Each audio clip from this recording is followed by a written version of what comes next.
राजा महाराजाको बारेमा 250 वर्षसम्म राजा महाराजाले यो देशलाई कहाँ पुर्याए नेपाली जनताले बिर्सेको छ।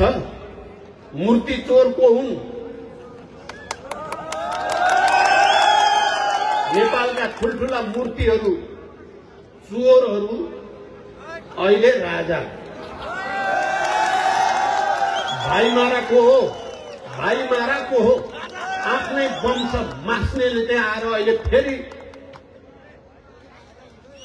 दाग लगाउन मिल्छ। सुन तस्कर को हो? नेपाली जनताले बिर्सियो भन्ठानेको। मैले पहिलोचोटि प्रधानमन्त्री हुँदा दरबार हत्याकाण्डको फेरि एकचोटि छानबिन गर्नुपर्ने छ भनेको थिए।